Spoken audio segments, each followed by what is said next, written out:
Moving to the next section की जब मैं बात करूं about your own law firm, जिसको आज 3 साल हो गए हैं, सो ये कैसे एस्टेब्लिश किया, शुरुआती दौर से लेकर अब तक क्या क्या चीजें हैं सर, इसके बारे में प्लीज सर डिटेल में बताइए। देखिए, ये भी थोड़ा-सा मेरे अर्ली डेज़ से ही जुड़ा है, आपके पिछले सवाल से ही जुड़ा हुआ है। जैसा कि मैंने आपको बताया, जब कोई नॉर्मल घर का बच्चा जो बहुत अच्छे कॉलेज से नहीं है, वकालत करके कचहरी जाता है, तो उसके लिए चीज़ें मुश्किल होती हैं, स्पेशली अगर वो फर्स्ट जनरेशन लॉयर है। क्योंकि ज़ाहिर-सी बात है उसके पास कॉलेज प्लेसमेंट नहीं होता है। वो कुछ सीखने के लिए कचहरी जाता है, लेकिन ज़रूरी नहीं है कि उस लेवल पे वो चीज़ें सीख पाए या उसे सपोर्ट मिले।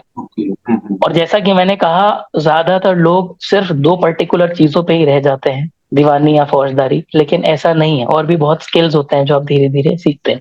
जैसे ड्राफ्टिंग होती है, नेगोशिएशन होता है, कॉर्पोरेट होता है। जब मैंने काम शुरू करा, लकीली गाइडेंस अच्छी मिली, पढ़ना-लिखना रहता ही था घर में भी और मुझे शौक भी था, मुझे आज भी है। तो जब मैंने ड्राफ्टिंग वगैरह सीखी और मैं कुछ बड़े क्लाइंट्स के साथ काम करने लगा, जैसे मेरे 1-2 क्लाइंट्स हैं जो रेलवे में अच्छे बड़े कॉन्ट्रैक्टर्स हैं, तो उनके जो टेक्निकल कॉन्ट्रैक्ट्स वगैरह होते थे, वो मैं देखता था, मैं आज भी देखता हूँ।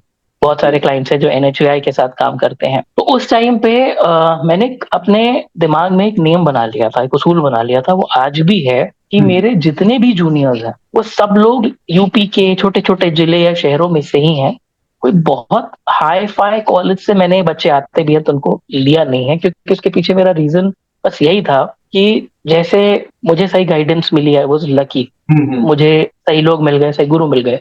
तो एटलीस्ट अगर मेरे पास कोई बच्चा आ रहा है, तो ऐसा है जिसको हेल्प की वाक़ई बड़ी नीड है, रिकॉग्निशन की नीड है, मेहनत करना चाहता है और उसे एक्सप्लॉइटेशन ना फेस करना पड़े। एटलीस्ट कोई जगह तो हो जहाँ वो कॉन्फिडेंटली आके कह पाए कि नहीं, मैं इनसे एसोसिएटेड हूँ, इन पर्टिकुलर एडवोकेट से या फर्म से। वहीं से फर्म का आइडिया डेवलप हुआ, उन्हीं बच्चों के साथ बैठ के बातचीत करके। और इसमें भी मदर का रोल था, उनका बड़ा मन था शुरू से कि मैं अपनी एक लॉ फर्म बनाऊँ, चाहे छोटी-सी बनाऊँ, चाहे जैसे हो, लेकिन लॉ फर्म ज़रूर बनाऊँ। तो हम लोगों ने यही सोच के बनाया और अभी भी जो हमारी टीम है उसमें ज़्यादातर बच्चे बिल्कुल ऐसे ही बैकग्राउंड से आते हैं। हमारी कोशिश यही होती है कि वो सीखें, साथ ही साथ जो भी बेस्ट पॉसिबल वो अर्न कर पाते हैं अपनी मेहनत से वो करें, उन्हें एक्सप्लॉइटेशन ना फेस करना पड़े।